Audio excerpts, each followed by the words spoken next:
मैं अब रूस वापस नहीं जाना चाहती। मैं भारत में रहना चाहती हूँ। दिल्ली के इंदिरा गांधी अंतर्राष्ट्रीय हवाई अड्डे पर उतरने के महज 3 मिनट बाद ही दुनिया भर की विलासिता का अनुभव कर चुकी रूस की शीर्ष 1% की अमीर लड़कियों ने अचानक रोते हुए अपने माता पिता को फोन करके घर लौटने से इनकार क्यों कर दिया। यह एक ऐसी स्कूल यात्रा की सच्चाई है जिसने मॉस्को के शिक्षा मंत्रालय तक को हिलाकर रख दिया है। पेरिस या लंदन देखकर भी अप्रभावित रहने वाली इन लड़कियों का दिल किसी शानदार पर्यटन स्थल या नवीनतम तकनीक ने नहीं चुराया था। यह हमारे भारतीयों के लिए एक आम सी बात थी जिसे हम अक्सर नजरअंदाज कर देते हैं। एक रोजमर्रा का चमत्कार। सिर्फ 48 घंटों के प्रवास ने उनके जीवन के दृष्टिकोण और यहां तक कि उनके देश के भविष्य को भी कैसे बदल दिया। इसकी चौंकाने वाली कहानी को जानने के लिए तैयार हो जाइए। दिल्ली की स्कूल यात्रा पर आई रूस की प्रतिष्ठित लड़कियों के एक समूह ने इंदिरा गांधी अंतर्राष्ट्रीय हवाई अड्डे पर पहुंचने के 3 मिनट के भीतर ही ऐसा कुछ देखा कि उन्होंने घर लौटने से इनकार कर दिया। इस समय मॉस्को के शिक्षा मंत्रालय में भारी हलचल है। 2025 में भारत सरकार के आंकड़ों के अनुसार पिछले वर्ष की तुलना में 68% की वृद्धि के साथ 230 शून्य रूसी पर्यटक भारत आए थे। खासकर रूसी युवाओं के बीच भारत की लोकप्रियता बहुत ज्यादा है और दिल्ली को अपनी स्कूल यात्रा के गंतव्य के रूप में चुनने वाले अंतर्राष्ट्रीय स्कूलों की संख्या तेजी से बढ़ रही है। इनमें से एक मॉस्को प्रीमियम इंटरनेशनल स्कूल है, जो एक प्रतिष्ठित संस्थान के रूप में जाना जाता है जहां केवल शीर्ष 1% उच्च वर्ग के बच्चे ही पढ़ सकते हैं। इस स्कूल की 10 छात्राओं को एक विशेष स्कूल यात्रा पर भारत जाने का मौका मिला, जिसकी कहानी सोशल मीडिया पर वायरल हो गई। मैं भारत में रहना चाहती हूँ। मैं रूस वापस नहीं जाना चाहती। एक छात्रा ने हवाई अड्डे पर पहुंचने के महज 3 मिनट बाद ही अपने माता पिता को फोन किया और उनसे भारत में पढ़ाई की संभावनाएं तलाशने को कहा। एक और छात्रा को भारत इतना पसंद आया कि उसने यात्रा के आखिरी दिन गायब हो जाने की योजना भी बना ली थी। आखिर इन उच्च वर्ग की छात्राओं ने भारत में ऐसा क्या देखा? मेरा नाम सोफिया है। मैं 18 साल की हूं और मॉस्को प्रीमियम इंटरनेशनल स्कूल में पढ़ती हूं। हमारा स्कूल रूस के सबसे प्रतिष्ठित स्कूलों में से एक है। यहाँ के अधिकांश छात्र बड़े अधिकारियों, कॉरपोरेट अधिकारियों और वकीलों के बच्चे हैं। मेरे पिता एक ऊर्जा कंपनी में कार्यकारी हैं और मेरी माँ एक अंतर्राष्ट्रीय वकील हैं। इसलिए मैं बचपन से ही यूरोप के कई देशों में घूमी हूं। पेरिस, लंदन, रोम, बर्लिन, हर जगह मुझे एक जैसी ही लगी। पुरानी इमारतें, ऊंची कीमतें और रूखे लोग। लेकिन एक जगह थी जिसमें मेरी सच्ची दिलचस्पी थी और वह थी भारत। सच कहूं तो मैं भारतीय सिनेमा और संगीत की दीवानी थी। मैं छिपकर अपने ईयरफोन पर भारतीय अभिनेताओं के डांस वीडियो देखती थी। मैंने भारतीय फिल्मों को सबटाइटल के साथ देखकर धीरे धीरे थोड़ी हिंदी भी सीख ली थी। लेकिन मेरे माता पिता की सोच अलग थी। सोफिया, भारत, तुम्हें पता भी है वो कहाँ है? मेरे पिता भारत को सिर्फ एक गर्म और भीड़-भाड़ वाला देश मानते थे। मेरी माँ की भी यही राय थी।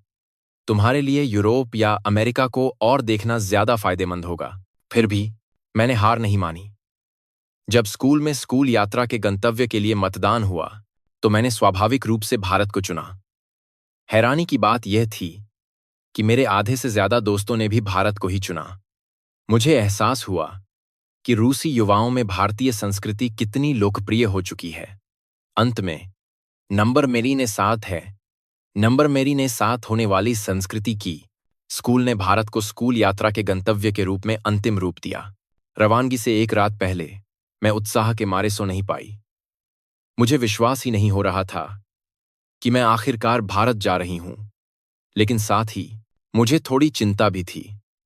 क्या भारत वैसा ही होगा जैसा मैंने कल्पना की है? क्या होगा अगर मैं निराश हो जाऊं? ऐसे विचार मेरे दिमाग में घूम रहे थे।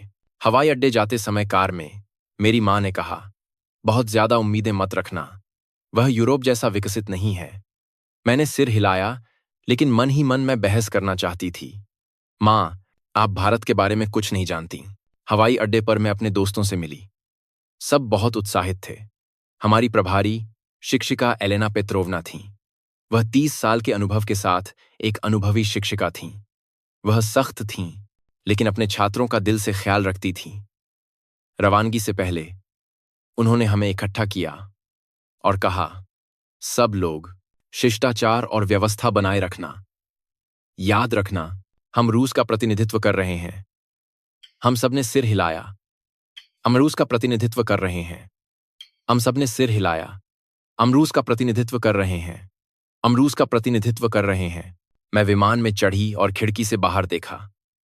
मॉस्को का धूसर आसमान धीरे धीरे दूर होता जा रहा था। 9 घंटे की उड़ान के बाद हम आखिरकार दिल्ली के इंदिरा गांधी अंतर्राष्ट्रीय हवाई अड्डे पर पहुंचे। रात के 11:20 बज रहे थे।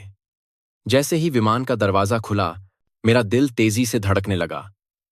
मैं आखिरकार भारतीय धरती पर कदम रखने वाली थी। जैसे ही मैं गेट से निकलकर टर्मिनल में दाखिल हुई, मेरा मुंह खुला का खुला रह गया।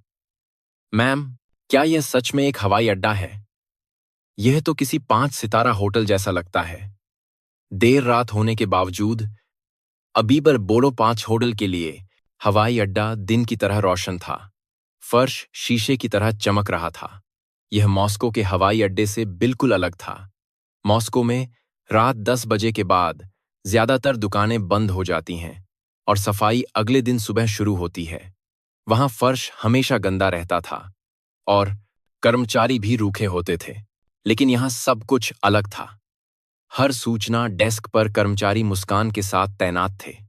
मैंने देखा कि एक सफाई कर्मचारी यात्रियों को गुजरते देख सिर झुकाकर नमस्ते कर रहा था। क्या यह सच है? क्या यह सच है? यह सच है। क्या यह सच है? मुझे अपनी आंखों पर विश्वास नहीं हुआ। यह एक ऐसा दृश्य था जो रूस में कभी नहीं देखा जा सकता था। मेरी एक दोस्त ने मेरी बांह पकड़कर फुसफुसाया, सोफिया, यह जगह सच में कमाल की है। इतनी रात में भी इतनी साफ सुथरी और इतनी भीड़। मैंने सिर हिलाया। जब हम आप्रवासन इमिग्रेशन की कतार में लगे तो मुझे एक और आश्चर्य हुआ। अप्रत्याशित रूप से विदेशी छात्रों का एक बड़ा समूह होने के बावजूद कर्मचारी बिल्कुल भी घबराए नहीं, बल्कि कुछ ही पलों में हिंदी और अंग्रेजी बोलने वाले एक समन्वयक को तैनात कर दिया गया। नमस्ते, आप सभी छात्रों का स्वागत है। उनकी अंग्रेजी एकदम साफ थी। मैंने हैरानी से अपने दोस्तों की ओर देखा। समन्वयक ने हमारी उम्र का ध्यान रखते हुए धीरे धीरे और विनम्रता से सारी प्रक्रियाएं समझाईं। आप्रवासन कार्ड भरने से लेकर सामान प्राप्ति की जगह और अगले दिन के कार्यक्रम तक। अगर आपको कोई असुविधा या कोई सवाल हो तो कृपया किसी भी समय बताएं। मुझे याद नहीं कि मुझे आखिरी बार इतनी गर्मजोशी और विचारशीलता कब महसूस हुई थी। यूरोप के हवाई अड्डों पर, खास के 12 थान पर वेलनबाद की जाद की जमन निस्कर, विदेशी होने के कारण हमें अक्सर नजरअंदाज या भेदभाव का सामना करना पड़ता था। हम स्वचालित आप्रवासन प्रणाली के सामने खड़े थे। यह एक नई मशीन थी और हमें समझ नहीं आ रहा था कि इसका उपयोग कैसे करें। तभी एक अधिकारी तुरंत हमारे पास आए और विनम्रता से हमारा मार्गदर्शन किया। यहां अपना पासपोर्ट रखिए और इस स्क्रीन को देखिए। स्क्रीन पर वास्तव में अंग्रेजी सहित 12 भाषाएं उपलब्ध थीं। इसका डिजाइन इतना सहज था कि इसका पालन करना आसान था। जब मेरी बारी खत्म हुई और मैंने पीछे मुड़कर देखा तो मेरे सभी दोस्त भी हैरानी भरे भावों के साथ मशीन का उपयोग कर रहे थे। हम सामान प्राप्ति क्षेत्र की ओर बढ़े। एक विशाल इलेक्ट्रॉनिक बोर्ड पर वास्तविक समय में सामान की स्थिति प्रदर्शित हो रही थी। मॉस्को में सामान ढूंढने में ही 1 घंटा लग जाता था। पता नहीं चलता था कि सामान कहाँ गया और पूछने के लिए कोई कर्मचारी भी नहीं होता था। लेकिन यहां सब कुछ सटीक और तेजी से काम कर रहा था।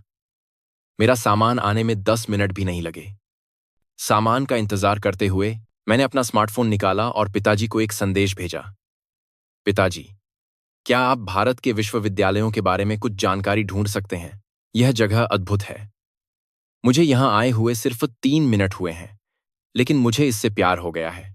संदेश भेजने के बाद मुझे एहसास हुआ कि मैंने अभी अभी क्या लिखा है। भारत के विश्वविद्यालयों के बारे में जानकारी। मेरे मन में अनजाने में ही यह विचार आ गया था। मैं अभी तक हवाई अड्डे से बाहर भी नहीं निकली थी, लेकिन मुझे पहले ही महसूस हो गया था। यह देश मेरी कल्पना से बिल्कुल अलग था। यह कहीं ज्यादा विकसित, कहीं ज्यादा परिष्कृत और कहीं ज्यादा दयालु था। एलेना मैम ने हमें इकट्ठा किया। चलो, अब हम होटल के लिए निकलेंगे। क्या सबने अपना सामान ले लिया है? एलेना, हम सिर हिलाते हुए उनके पीछे चल दिए। हवाई अड्डे से बाहर निकलते समय मैं लगातार चारों ओर देख रही थी।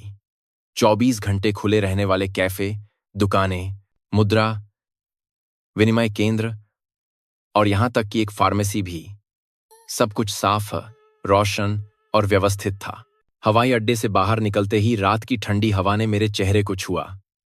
हम बस स्टॉप की ओर बढ़े। बस आई और हमने अपना सामान रखकर उसमें बैठ गए। बस अंदर से भी साफ थी और सीटें आरामदायक थीं। ड्राइवर ने पीछे मुड़कर अंग्रेजी में कहा, भारत में आपका स्वागत है। हम लगभग 1 घंटे में मध्य दिल्ली पहुंच जाएंगे। कृपया अपनी सीट बेल्ट बांध लें। उन्होंने महसूस किया कि हम विदेशी यात्री हैं और विचारशीलता दिखाई। मैंने अपनी सीट बेल्ट बांधी और खिड़की से बाहर देखने लगी। बस चली और इंदिरा गांधी हवाई अड्डा धीरे धीरे पीछे छूट गया और फिर दिल्ली की ओर जाने वाला हाईवे हमारे सामने था। रात होने के बावजूद सड़क अच्छी तरह से रोशन थी और गाड़ियां अनुशासित तरीके से चल रही थीं। मॉस्को की रात की सड़कें अंधेरी और खतरनाक होती हैं, लेकिन यहां बिल्कुल अलग था। मेरी एक दोस्त ने खिड़की से बाहर इशारा करते हुए चिल्लाया, देखो, उस ढाबे की बत्तियां जल रही हैं। सब खिड़की से बाहर देखने लगे। सच में हर कुछ दूरी पर ढाबे और दुकानें रोशन थीं और लोग आराम से आ जा रहे थे।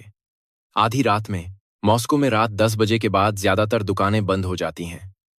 मेरे दोस्त की बात पर सबने सहमति में सिर हिलाया। तभी हमने एक और भी आश्चर्यजनक दृश्य देखा। हमने अकेली चलती हुई युवा महिलाओं को देखा। रात के 1 बजे के बाद महिलाएं ईयरफोन लगाकर आराम से टहल रही थीं, जैसे सैर कर रही हों। वे बिल्कुल भी डरी हुई नहीं लग रही थीं। मेरा मुंह खुला का खुला रह गया। यह एक ऐसा दृश्य था जिसकी रूस में कल्पना भी नहीं की जा सकती थी।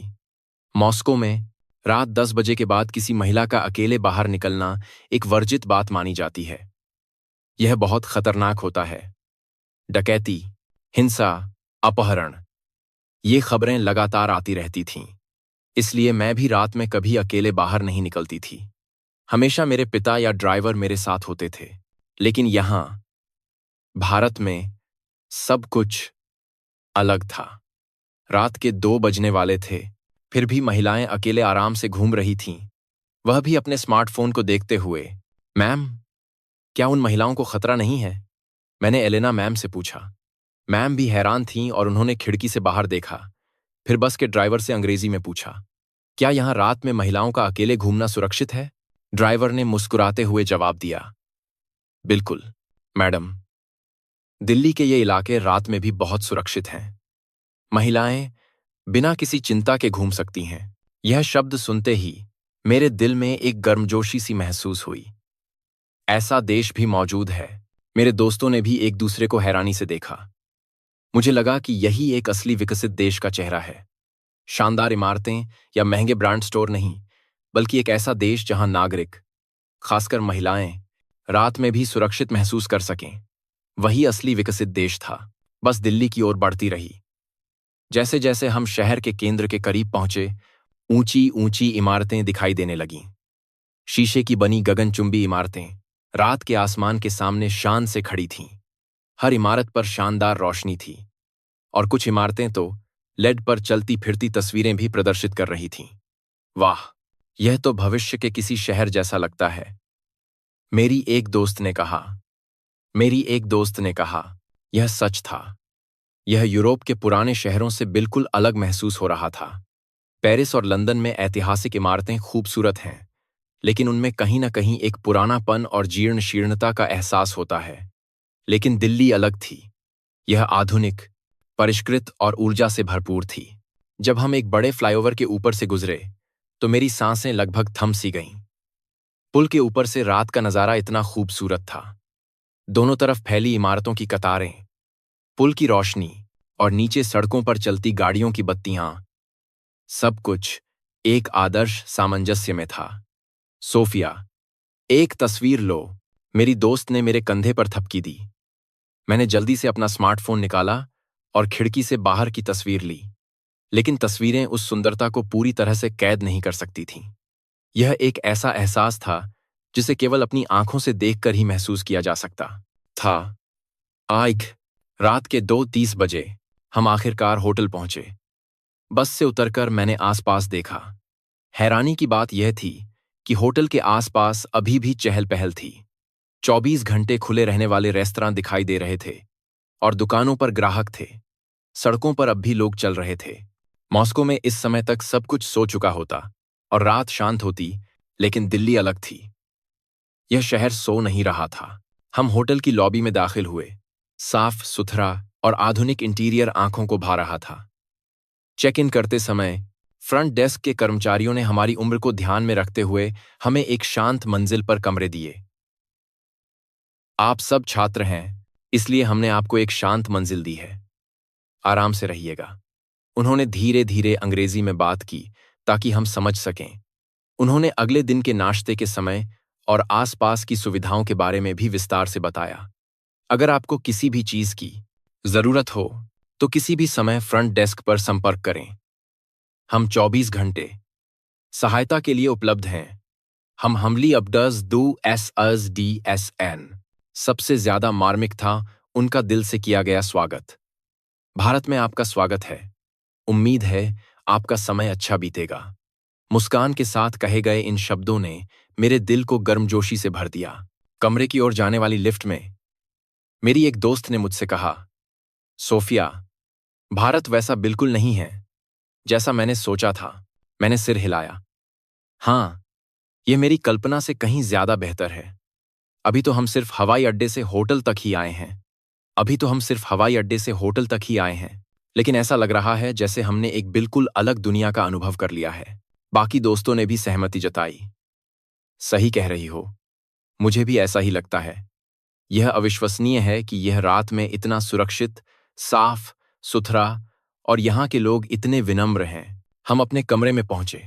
दरवाजा खोलते ही एक साफ और आरामदायक जगह हमारे सामने थी। बिस्तर नरम लग रहा था और बाथरूम चमक रहा था।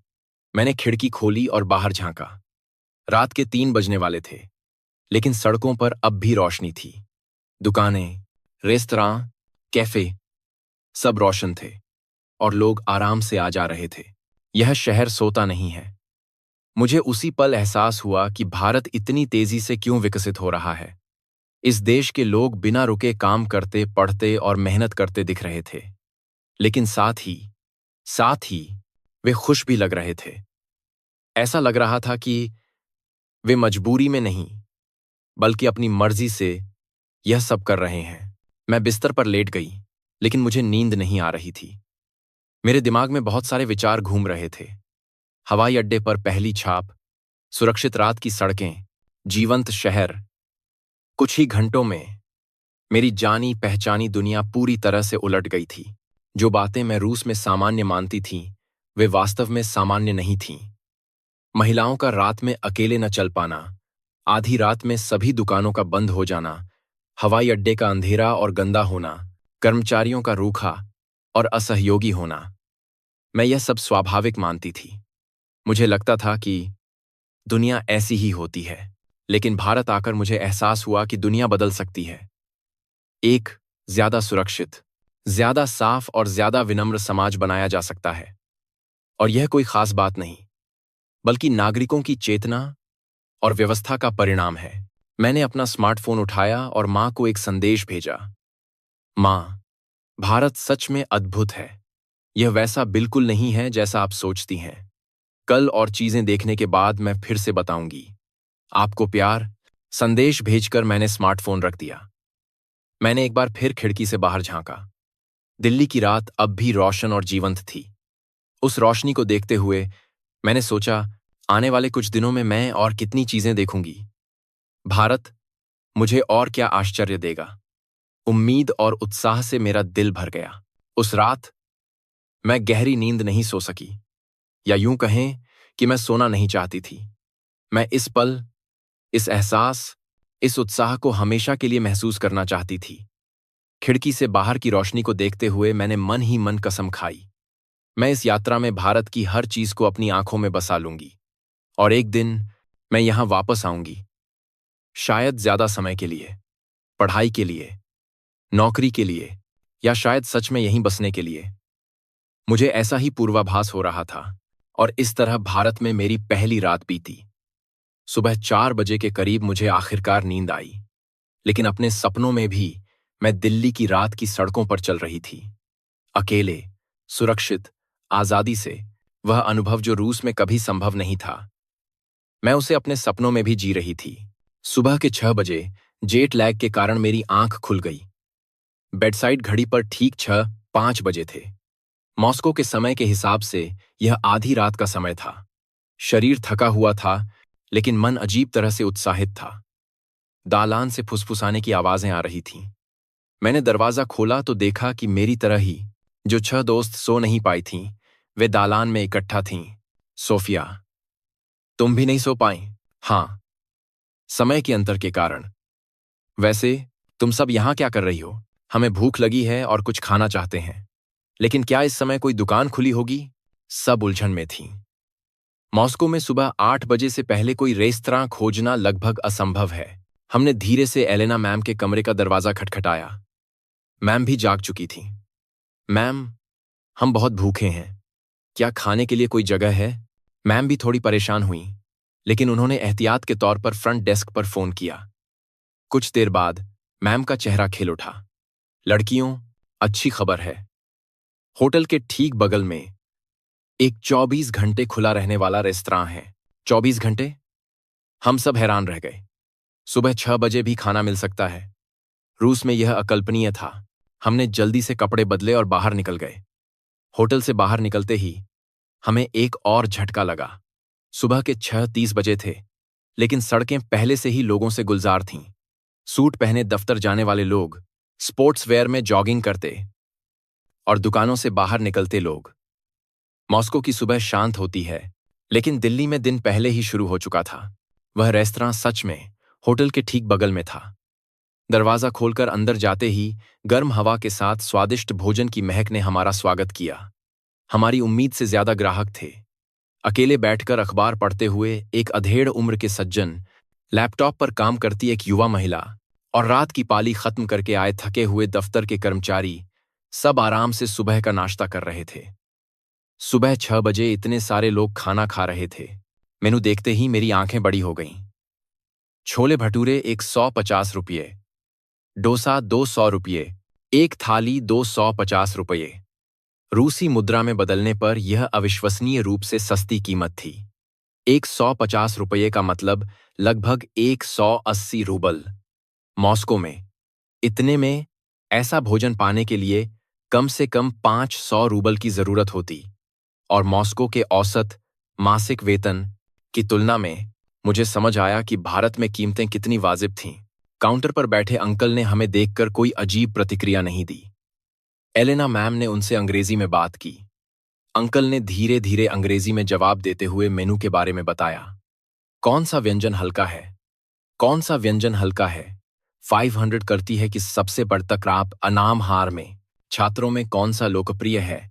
उन्होंने एक एक करके सब कुछ समझाया।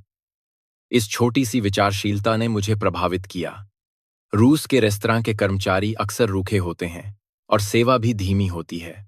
ऑर्डर देने के बाद हैरानी की बात यह थी कि 5 मिनट के भीतर ही सारा खाना हमारी मेज पर था। छोले भटूरे, डोसा, परांठे, ये मेरे लिए नए भारतीय व्यंजन थे। मेरी एक दोस्त ने छोले भटूरे का एक टुकड़ा उठाया और कहा, यह कमाल है। एक निवाला खाते ही मुंह में कई तरह के स्वाद घुल गए। स्वादिष्ट। खम क्या स्वादिष्ट, मैं भी अनायास चिल्ला पड़ी। मसाले एकदम सही थे और सब कुछ ताज़ा था। हमने पलक झपकते ही सब कुछ खा लिया। डोसा भी एक आश्चर्य था। यह रूस में मिलने वाले इंस्टेंट नूडल्स से बिल्कुल अलग था। यह कुरकुरा था और सांभर का स्वाद लाजवाब था।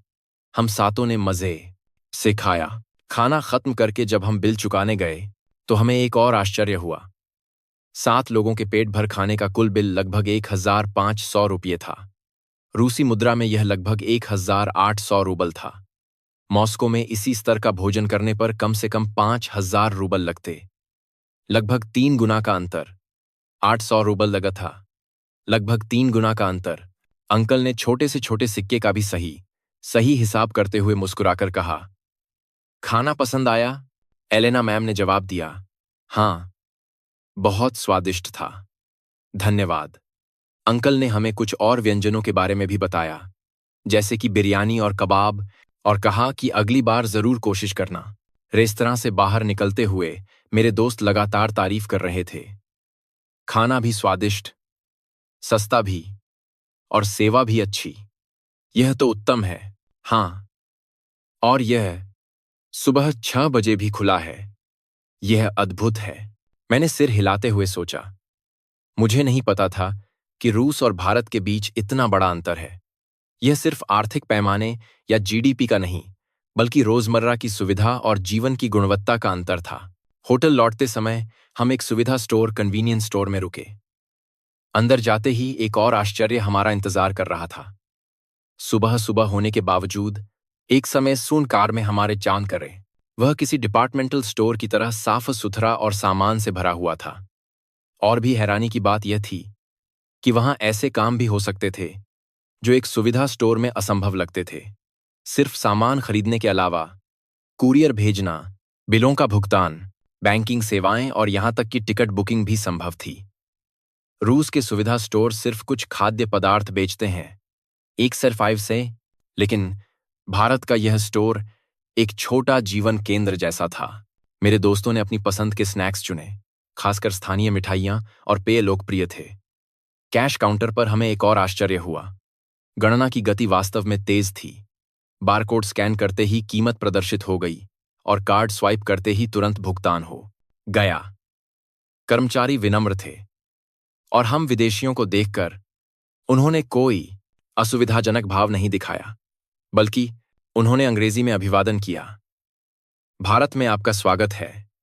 आपका दिन शुभ हो। माज पॉन 4THETH.4TH.4TH. स्टोर से बाहर निकलते हुए एक दोस्त ने कहा, ऐसा लगता है कि भारत 24 घंटे सुविधाजनक देश है। आप किसी भी समय अपनी जरूरतें पूरी कर सकते हैं। यह सच था। होटल लौटते समय सड़कों की सफाई ने भी हमें चकित कर दिया। एक भी कचरा नहीं था। 2007 और एसपी मने के साथ सब कुछ साफ था। सफाई कर्मचारी पहले से ही सड़कों पर झाड़ू लगा रहे थे। नारंगी रंग की जैकेट पहने सफाई कर्मचारी झाड़ू और कूड़ा उठाने वाले उपकरणों से सड़कों को साफ कर रहे थे। पूरा शहर एक जीवित प्राणी की तरह पूरी तरह से काम कर रहा था। मॉस्को में सिर्फ पर्यटन स्थल ही साफ होते हैं और गलियां अक्सर गंदी होती हैं, लेकिन दिल्ली अलग थी। न केवल होटल के आसपास, बल्कि गलियां भी साफ थीं। जब हम होटल की लॉबी में पहुंचे तो बाकी छात्र भी जाग चुके थे। हमें पहले से बाहर देखकर उन्होंने पूछा कि हम कहाँ गए थे। हम नाश्ता करने गए थे। वहां एक 24 घंटे खुला रहने वाला रेस्तरां था। मेरे दोस्त ईर्ष्या कर रहे थे और उन्होंने कहा कि अगली बार हमें भी ले चलना। सुबह 9 बजे सभी छात्रों के साथ हमने अपनी भारत की असली यात्रा शुरू की। हमारा पहला गंतव्य लोधी गार्डन था। एलेना मैम ने होटल के कर्मचारियों की सलाह पर यह जगह चुनी थी। कहा गया था कि यह दिल्ली के नागरिकों के दैनिक जीवन को सबसे अच्छी तरह से देखने की जगह है। हमने मेट्रो से जाने का फैसला किया। मेट्रो स्टेशन में दाखिल होते ही छात्र एक बार फिर हैरान रह गए। स्टेशन अंदर से बहुत साफ था। फर्श चमक रहा था और दीवारों पर एक भी खरोंच नहीं थी। यह मॉस्को के मेट्रो के अंधेरे और पुराने एहसास से बिल्कुल अलग था। हम प्लेटफॉर्म पर जाने के लिए एस्केलेटर पर चढ़े। यह काफी नीचे तक गया, लेकिन भूमिगत गहराई तक भी सुविधाएं उत्तम थीं। वेंटिलेशन सिस्टम भी अच्छा था और भूमिगत होने का एहसास लगभग नहीं हो रहा था। जब हम प्लेटफॉर्म पर पहुंचे तो लोग अनुशासित तरीके से कतार में खड़े थे। फर्श पर बने चिन्हों के अनुसार वे लाइन में लगे थे।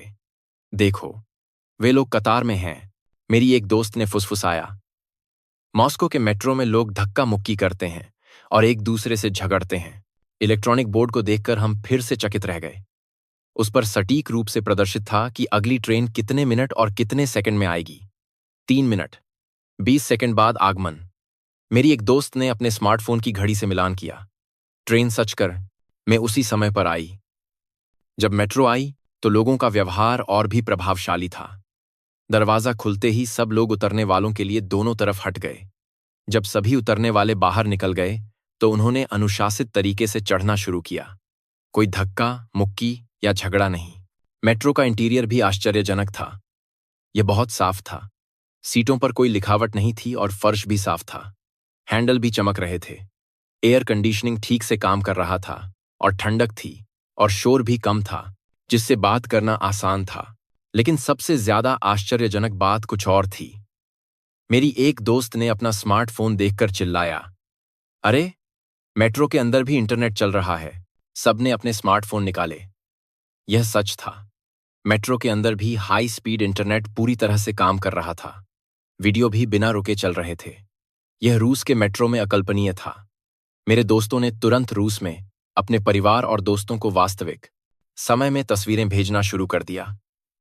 मैंने भी मां को एक तस्वीर भेजी।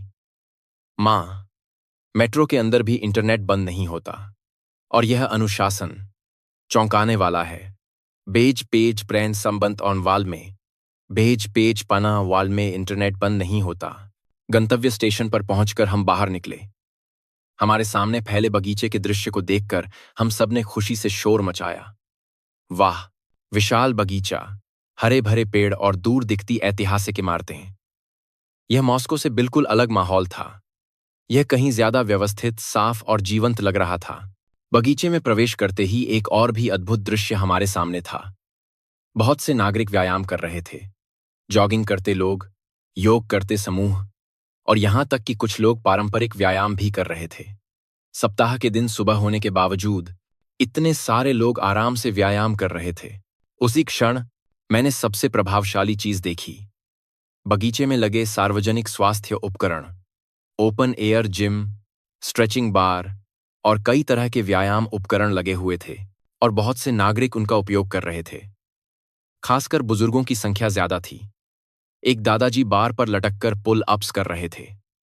उन्हें लगातार 7 बार ऐसा करते देख हम हैरान रह गए।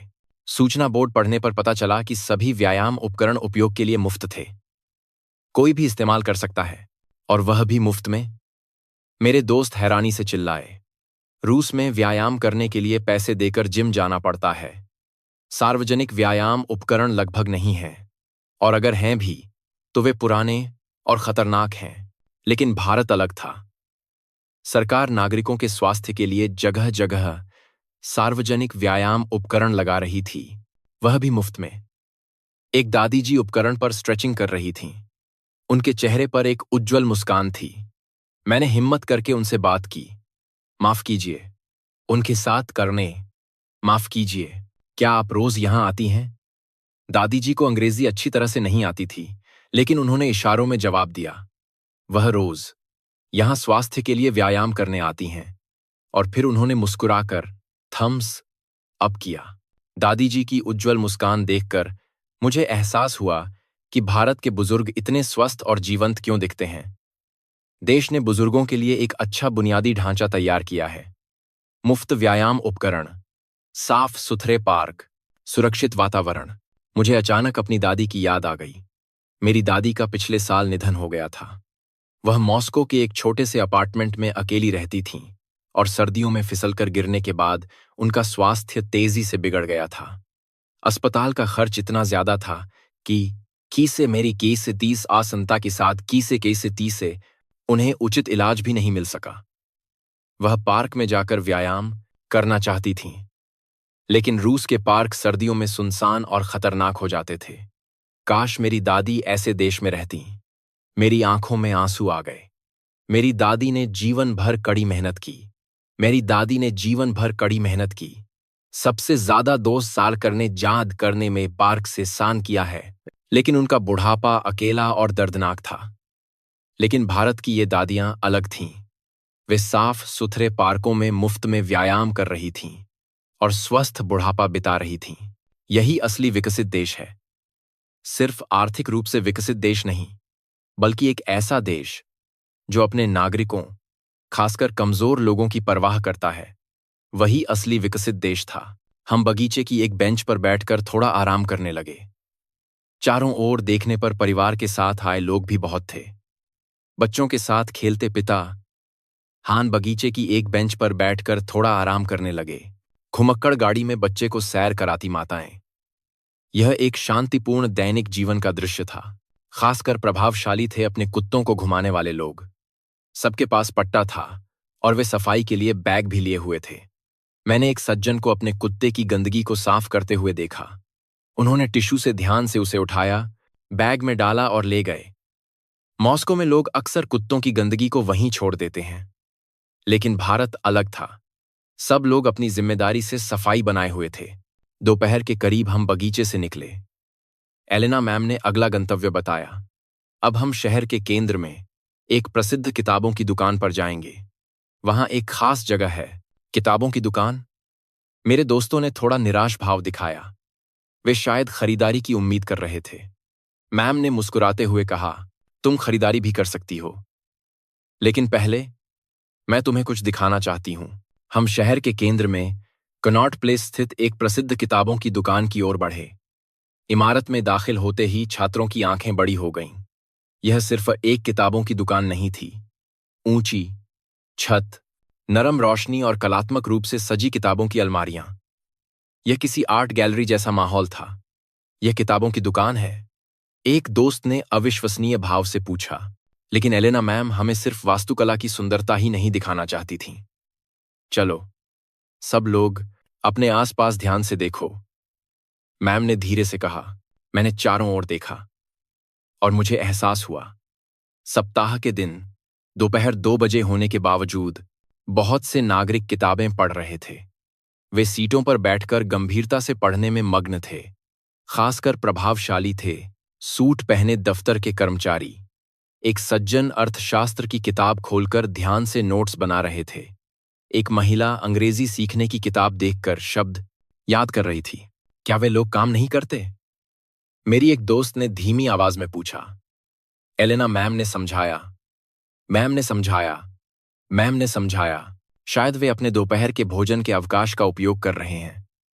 भारत में लोग अक्सर अपने दोपहर के भोजन के अवकाश में भी आत्म सुधार करते हैं। मैं स्तब्ध रह गई। मॉस्को के दफ्तर के कर्मचारी दोपहर के भोजन के अवकाश में कैफे में कॉफी पीते हैं या धूम्रपान करते हैं, लेकिन भारत के कर्मचारी दोपहर के भोजन के अवकाश में किताबों की दुकान पर किताबें पढ़ रहे थे।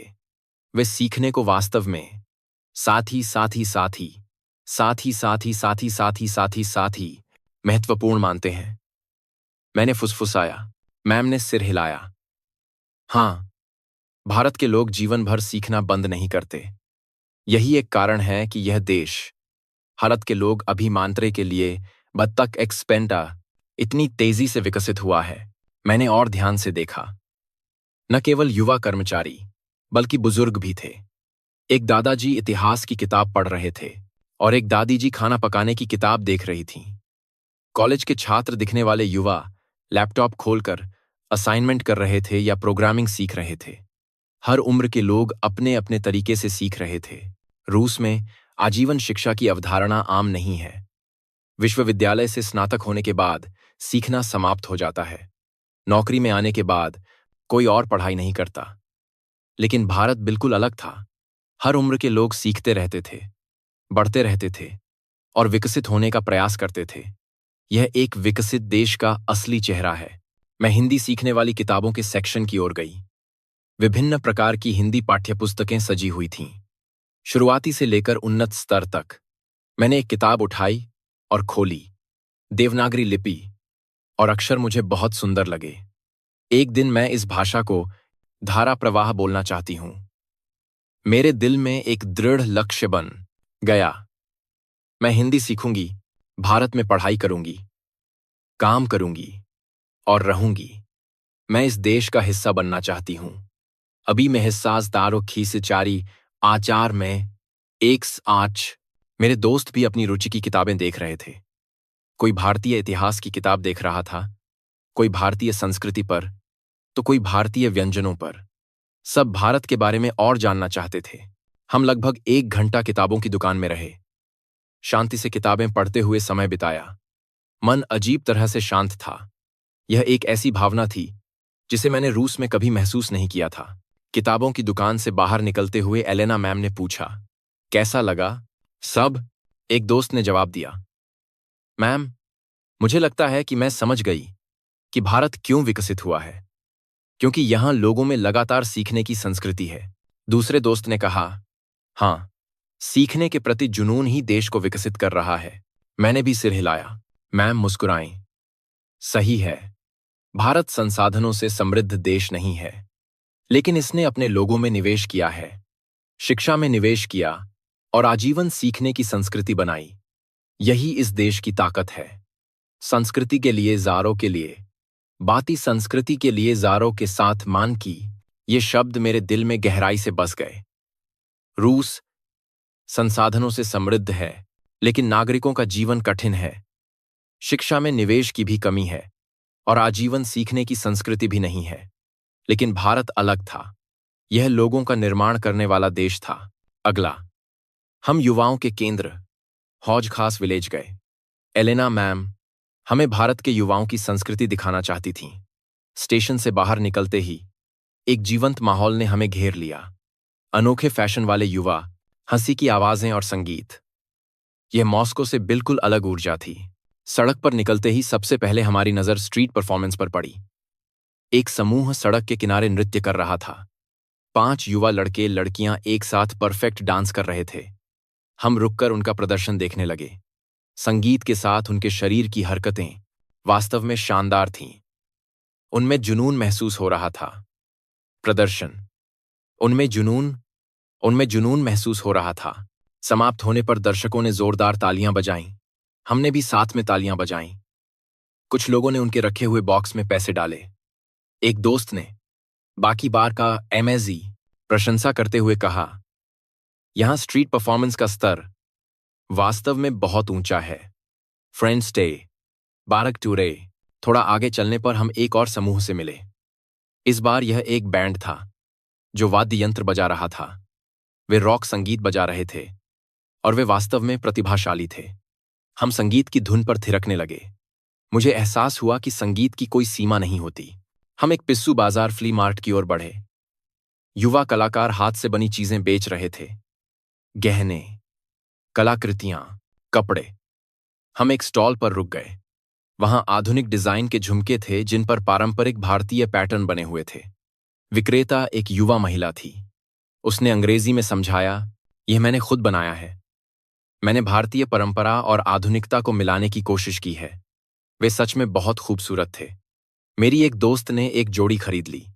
यह एक यादगार उपहार के लिए बहुत अच्छा है। दूसरे स्टॉल पर सुलेख कैलीग्राफी की कलाकृतियां बिक रही थीं। काली स्याही से लिखे सुंदर हिंदी शब्द, प्रेम, खुशी, सपना, हर दो पाँच, बाच, आशा। हिंदी अक्षरों की सुंदरता ने हम सभी को मंत्रमुग्ध कर दिया। मैंने कलाकार से अनुरोध किया, क्या आप मेरा नाम हिंदी में लिख सकते हैं? कलाकार ने मुस्कुराते हुए कहा, बिल्कुल। आपका नाम? सोफिया। कलाकार ने ब्रश उठाया और देवनागरी में खूबसूरती से सोफिया लिखा और उसके बगल में ज्ञान के प्रतीक के रूप में ज्ञान शब्द भी लिख दिया। हिंदी में लिखा, मेरा नाम बहुत सुंदर लग रहा था। मैंने उस कलाकृति को सहेजकर रख लिया। एक दिन जब मैं धारा प्रवाह हिंदी बोल सकूंगी तो मैं इस कलाकृति को देखकर आज का दिन याद करूंगी। हम एक कैफे के सामने रुके। उसका अनोखा इंटीरियर ध्यान आकर्षित कर रहा था। अंदर जाने पर बहुत से युवा लैपटॉप खोलकर काम कर रहे थे। कोई डिजाइन का काम कर रहा था, कोई कुछ लिख रहा था। कैफे सिर्फ एक आराम की जगह नहीं, बल्कि रचनात्मकता और सीखने की जगह बन गया था। मैंने सोचा, भारत युवाओं को अवसर देने वाला देश है। जगह, संस्कृति, व्यवस्था, सब कुछ इस तरह से बनाया गया है कि युवा अपने सपनों को साकार कर सकें। शाम ढलने के साथ ही सड़कें और भी जीवंत हो गईं। नियॉन साइन जल उठे और संगीत की आवाज तेज हो गई। मैं इस ऊर्जा में पूरी तरह से खो गई थी। मैं ऐसी जगह पर रहना चाहती हूं। मैंने मन ही मन कसम खाई, मैं भारत जरूर वापस आऊंगी। एक छात्रा के रूप में आकर इस ऊर्जा से भरे शहर में अपने सपनों को साकार करूंगी। आखिरी दिन की सुबह हुई। आज दोपहर हमें हवाई अड्डे के लिए निकलना था। यह भारत में हमारा आखिरी दिन था। मेरा दिल भारी हो गया। भारत में हमारा आखिरी दिन की सुबह हुई। भारत में हमारा आखिरी दिन की सुबह हुई। मेरा दिल भारी हो गया। भारत में हमारा आखिरी दिन था। मेरा दिल भारी हो गया। समय इतनी जल्दी कैसे बीत गया। अभी भी देखने के लिए बहुत कुछ था, अनुभव करने के लिए बहुत कुछ था। नाश्ते के बाद एलेना मैम ने कहा, आखिरी खरीदारी के लिए हम खान मार्केट जाएंगे। घर ले जाने के लिए कुछ यादगार चीजें खरीद लेना। खान मार्केट, मैंने सुना था कि यह भारत का एक प्रमुख खरीदारी केंद्र है। होटल से खान मार्केट पैदल दूरी पर था। मैं आखिरी बार दिल्ली की सड़कों पर चलना चाहती थी। दोस्तों के साथ धीरे धीरे चलते हुए मैंने अपने आसपास की हर चीज को अपनी आंखों में बसा लिया। सुबह की धूप इमारतों के बीच से आ रही थी। दफ्तर जाते लासदूत, मंदूत, वंदूत लोग, दुकानें खोलते दुकानदार, सफाई करते कर्मचारी। यह दिल्ली का एक सामान्य सुबह का दृश्य था, लेकिन मेरे लिए यह खास था। खान मार्केट की सड़क पर पहुंचते ही वहां पहले से ही बहुत भीड़ थी। डिपार्टमेंट स्टोर, बुटीक, अनोखी दुकानें, दुनिया भर से आए लोग खान मार्केट में घूम रहे थे। छात्राएं सबसे पहले एक सौंदर्य प्रसाधन की दुकान पर गईं। मैं भी उनके साथ गई। भारतीय सौंदर्य प्रसाधन अपनी गुणवत्ता के लिए प्रसिद्ध हैं। दुकान में प्रवेश करते ही एक कर्मचारी ने मुस्कान के साथ हमारा स्वागत किया। मेरे दोस्तों ने उत्पादों का परीक्षण करना शुरू कर दिया। कर्मचारियों ने विनम्रता से प्रत्येक को उनके लिए उपयुक्त उत्पाद सुझाए। एक कर्मचारी मेरे पास आई और कहा, आपकी त्वचा थोड़ी रूखी लग रही है, क्या आप यह मॉइस्चराइजिंग लाइन आजमाना चाहेंगी? और उसने मेरे हाथ पर उत्पाद लगाते हुए उपयोग करने का तरीका समझाया। यह रूस जैसे ठंडे और शुष्क मौसम के लिए एकदम सही है। मेरे देश के मौसम को भी ध्यान में रखकर सुझाव दे रही है। इस छोटी सी विचारशीलता ने मुझे प्रभावित किया। मैंने बहुत असिक्स बार के कर रहे सारे उत्पाद खरीदे। दोपहर के भोजन का समय हो गया और हम एक रेस्तरां में गए। मेरे दोस्त बिरयानी खाना चाहते थे। रेस्तरां में मेनू पर तस्वीरों और अंग्रेजी में विवरण था, जिससे ऑर्डर करना आसान हो गया। जब बिरयानी आई तो सबने खुशी से शोर मचाया। बर्तन में चावल के ऊपर विभिन्न प्रकार के मसाले, मांस और सब्जियां खूबसूरती से सजी हुई थीं। रंग बहुत सुंदर था। एक निवाला खाते ही यह बहुत स्वादिष्ट लगी। ताजे मसालों का स्वाद मुंह में घुल गया। यह एक स्वस्थ और स्वादिष्ट भोजन था। भोजन के बाद हम पास के एक मंदिर में गए। यह एक शांत और पवित्र स्थान था। हम अंदर गए और शांति से चारों ओर देखा। शांतिपूर्ण माहौल अच्छा लग रहा था। हम छाया में एक बेंच पर बैठकर थोड़ा आराम करने लगे। एलेना मैम ने हमें इकट्ठा किया। सब लोग, कुछ दिनों की यह यात्रा कैसी रही? दोस्तों ने एक एक करके जवाब दिया। बहुत अच्छी थी। मुझे नहीं पता था कि भारत इतना अद्भुत देश है। सुरक्षित, साफ सुथरा, लोग विनम्र और सब कुछ उत्तम था। मेरी बारी आई। मैंने एक गहरी सांस ली और कहा, मैम, मैम, मैं भारत के बारे में कुछ भी नहीं जानती थी। मुझे बस यहाँ का सिनेमा पसंद था, लेकिन देश के बारे में कुछ नहीं पता था। लेकिन अब सब कुछ अलग है। भारत मेरा सबसे पसंदीदा देश बन गया है। मेरी आवाज कांप रही थी। मैं यहां जरूर वापस आना चाहती हूं। ज्यादा समय के लिए रुकना चाहती हूं। नहीं, यहां मेरा सबसे पसंदीदा। यहां मैं यहां रहना चाहती हूं। बाकी दोस्तों ने भी सिर हिलाया। ऐसा लग रहा था कि सब एक ही तरह महसूस कर रहे थे। मैम ने एक गर्म मुस्कान दी। हाँ, मुझे खुशी है कि तुम सबने इतना अच्छा अनुभव किया। भारत सच में एक ऐसा देश है जिससे बहुत कुछ सीखा जा सकता है। दोपहर 2 बजे होटल लौटकर सामान पैक करने का समय था। हवाई अड्डे जाने वाली बस 4 बजे रवाना होने वाली थी। सब अपने अपने कमरों में लौटकर सामान व्यवस्थित करने लगे। मैं बिस्तर पर बैठकर कागज के थैलों को देख रही थी। भारत से खरीदे गए सौंदर्य प्रसाधन, यादगार वस्तुएं, कपड़े, ये सभी चीजें एक एक करके कीमती यादें थीं। लेकिन मेरा मन भारी था। क्या मुझे सच में जाना होगा? बस इतने कम समय रहकर लौटना होगा। ऐसे मारी पर खाम कराब करान मैंने खिड़की से बाहर झांका। दिल्ली का आसमान दिख रहा था। नीला आसमान, ऊंची इमारतें, जीवंत सड़कें। मैं यहीं रहना चाहती हूं। यह विचार मेरे दिमाग में भर गया। अचानक मैंने एक फैसला किया। मैं आखिरी बार एक और जगह जाना चाहती थी। पास की किताबों की दुकान। मैं हिंदी की और पाठ्यपुस्तकें खरीदना चाहती थी। और मुझे समय चाहिए था अपने विचारों को व्यवस्थित करने के लिए। समय। मैंने बैग से एक नोटबुक और पेन निकाला। मैंने एक पत्र लिखना शुरू किया। यह एलेना मैम के लिए था। प्रिय मैम, इस यात्रा ने मेरा जीवन बदल दिया है। शुरुआत में मैंने सोचा था कि यह सिर्फ एक मजेदार स्कूल यात्रा होगी, लेकिन भारत में बिताए समय ने मुझे सिखाया कि मैं किस तरह की दुनिया में रहना चाहती हूँ। सुरक्षित रात की सड़कें, विनम्र लोग, आजीवन सीखने की संस्कृति, युवाओं का सम्मान करने वाला समाज, यह सब भारत में है। भारत इंगेन सा युद्धग्रस्त रूस को देखते हुए मैंने सोचा, अगर हमारा देश भी शांति से विकसित होता तो हमारे नागरिक भी भारत की तरह खुशी से रह सकते। मैम, मैं भारत में पढ़ने का इरादा रखती हूँ। मैं अपने माता पिता को मनाऊंगी। मैं भारत में पढ़ना, काम करना और रहना चाहती हूँ। और एक दिन मैं रूस और भारत के बीच एक सेतु बनना चाहती हूँ। अभी मैं आखिरी बार किताबों की दुकान जा रही हूँ।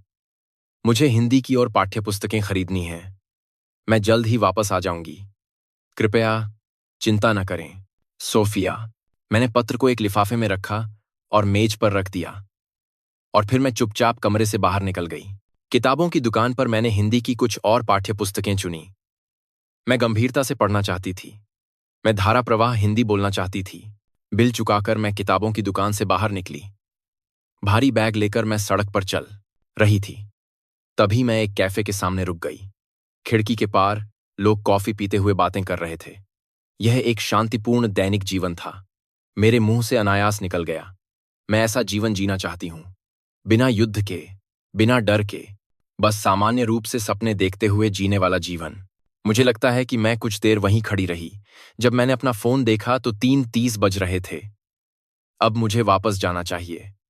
मैं होटल की ओर चल पड़ी, लेकिन मेरे कदम भारी थे। जैसे ही मैं लॉबी में दाखिल हुई, मुझे एक हलचल महसूस हुई। एलेना मैम फ्रंट डेस्क के कर्मचारियों से तेजी से बात कर रही थीं। मेरे दोस्त भी लॉबी में इकट्ठा थे। सबके चेहरे पर चिंता थी। सोफिया, मैम ने मुझे देखकर दौड़ लगाई। तुम कहाँ थीं? हम सब बहुत चिंतित थे। मैम की आवाज में राहत के साथ साथ चिंता भी मिली हुई थी। माफ कीजिए मैम, मैं किताबों की दुकान जाना चाहती थी। मैं हिंदी की और किताबें खरीदना चाहती थी। मैंने बैग से खरीदी हुई किताबें दिखाईं। मैम का भाव नरम पड़ा। फिर भी तुम्हें बताकर जाना चाहिए था। तुम्हें पता है कि तुम्हारे गायब हो जाने से हम कितने डर गए थे। मैं सच में माफी चाहती हूं।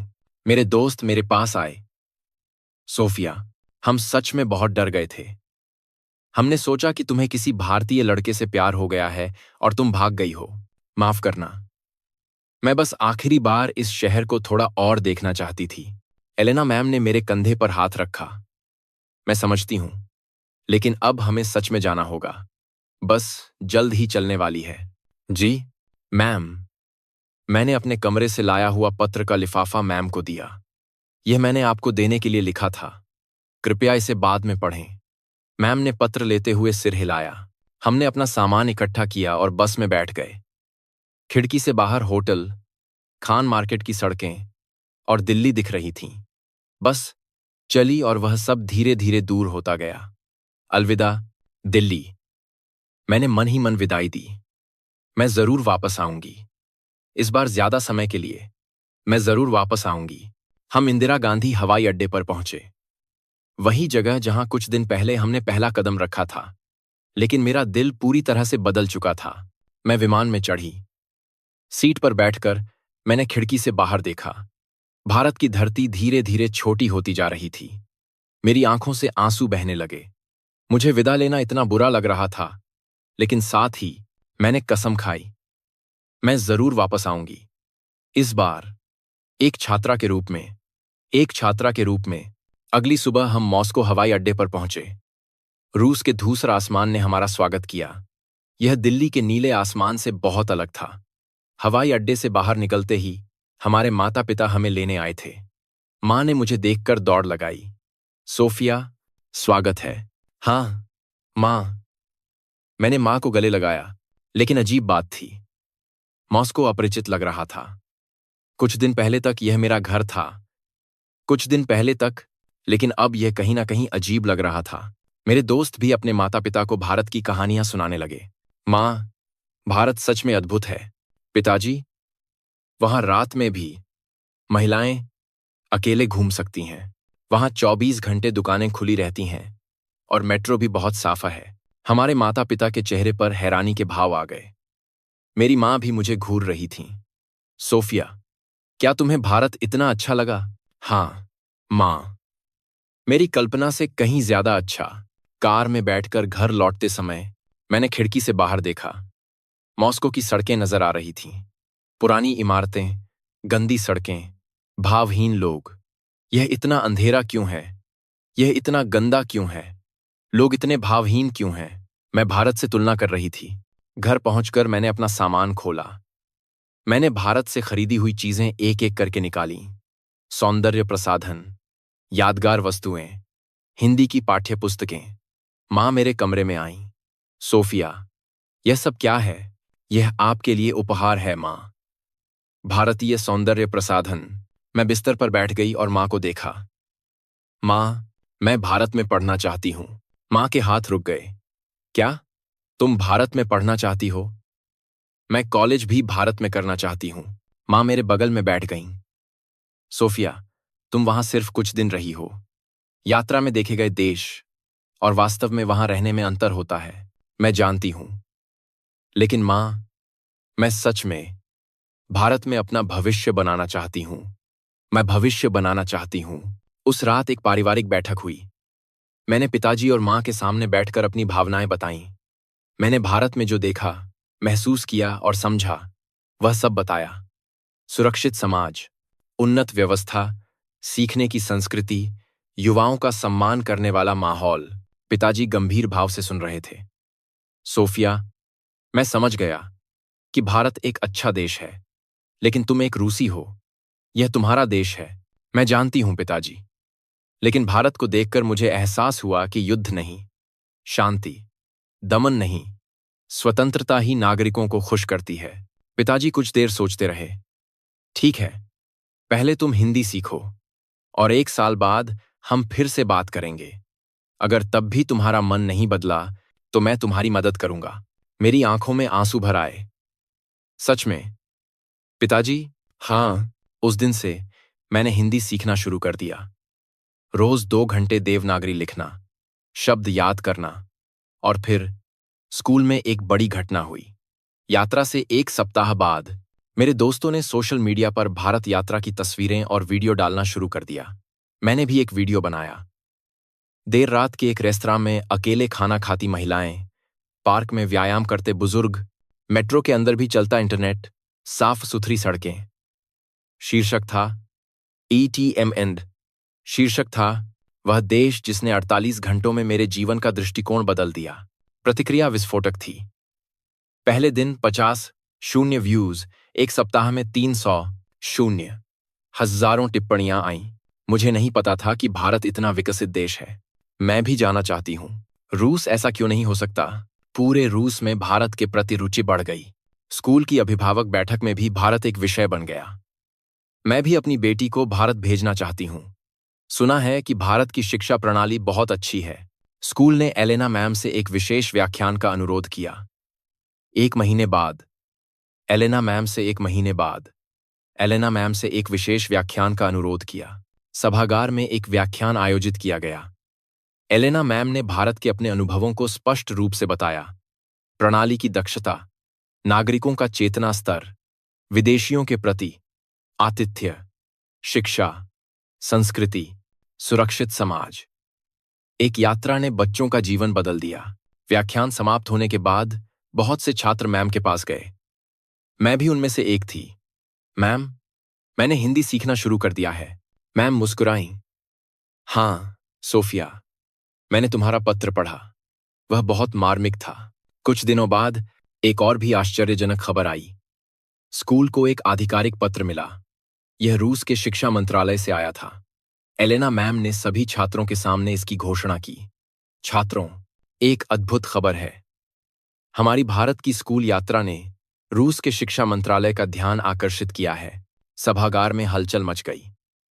शिक्षा मंत्रालय ने हमारी भारत यात्रा के वीडियो और रिपोर्ट की समीक्षा की है और भारत की शिक्षा प्रणाली और शहरी बुनियादी ढांचे को आधिकारिक तौर पर बेंचमार्क करने का निर्णय लिया है। छात्रों ने तालियां बजाईं। एक स्कूल यात्रा ने देश की नीति को प्रभावित करना शुरू कर दिया था।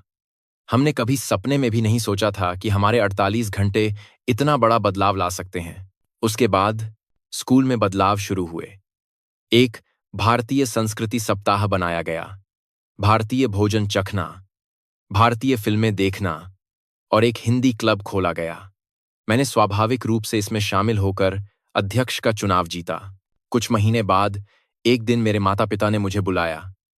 पिताजी ने मेरे सामने कुछ दस्तावेज रखे। सोफिया, यह देखो। वे भारतीय विश्वविद्यालयों के विवरणिका थे। दिल्ली विश्वविद्यालय, जवाहरलाल नेहरू विश्वविद्यालय, आईआईटी दिल्ली। पिताजी ने पता किया है, तुम विदेशी कोटे के तहत आवेदन कर सकती हो। तुम्हें बस हिंदी भाषा की प्रवीणता परीक्षा पास करनी होगी। मेरे हाथ कांप रहे थे। पिताजी, आपने 1 साल पहले वादा किया था कि अगर मेरा मन नहीं बदला तो आप मदद करेंगे। सोफिया, तुमने हर दिन हिंदी पढ़ी, एक दिन भी नहीं छोड़ा। पिताजी ने सब देखा है। मेरी आंखों से आंसू बहने लगे। धन्यवाद पिताजी। फ्रा ट्रांसिस फ्रा। मां ने भी मेरा हाथ पकड़ा। सोफिया, मां ने भी तुम्हारा वीडियो देखा, पार्क में व्यायाम करती उन दादियों के बारे में। अगर तुम्हारी दादी भी ऐसे देश में रहती तो वे और लंबा और स्वस्थ जीवन जी सकती थीं। मां भी समझ गई थीं कि भारत सिर्फ एक विकसित देश नहीं बल्कि लोगों की परवाह करने वाला देश है। मां, मैं भारत जाकर जरूर सफल होंगी और एक दिन मैं आप और पिताजी को भी भारत बुलाऊंगी। कुछ महीने बाद मैंने रूस में भारतीय दूतावास के एक कार्यक्रम में भाषण दिया। मेरा नाम सोफिया है।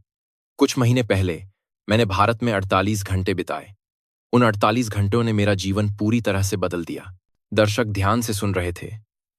भारत में मैंने एक सुरक्षित समाज, एक विचारशील संस्कृति और आजीवन सीखने वाले नागरिकों को देखा और मुझे एहसास हुआ कि यही एक असली विकसित देश का चेहरा है।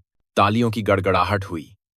आज रूस एक कठिन परिस्थिति में है, लेकिन भारत को देखकर मैंने एक उम्मीद खोजी है कि अगर हम शांति से विकसित हों तो हम भी एक ऐसा देश बना सकते हैं जहां नागरिक खुश हों। भारतीय राजदूत मेरे पास आए। सोफिया जी, बहुत ही मार्मिक भाषण था। भारत से इतना प्यार करने के लिए आपका धन्यवाद। धन्यवाद तो मुझे करना चाहिए। भारत ने मुझे एक नया जीवन दिया है। उस शाम घर लौटकर मैंने खिड़की से बाहर झांका। मॉस्को का रात का आसमान दिख रहा था, लेकिन मेरा दिल पहले से ही दिल्ली में था। कुछ महीनों में मैं भारत जाने वाले विमान में होंगी। इस बार एक स्कूल यात्रा पर नहीं, बल्कि एक छात्रा के रूप में। अपना भविष्य बनाने के लिए आप क्या सोचते हैं? रूस की प्रतिष्ठित छात्राओं की भारत में अनुभव की गई 48 घंटों की कहानी। उन्होंने जो देखा वह कोई शानदार पर्यटन स्थल नहीं था। सुरक्षित रात की सड़कें, विनम्र नागरिक, आजीवन सीखने की संस्कृति, युवाओं का सम्मान करने वाला समाज। यह हमारा रोजमर्रा का जीवन था। जो हमारे लिए सामान्य है वह किसी के लिए एक सपनों की दुनिया थी। यही भारत की असली ताकत है।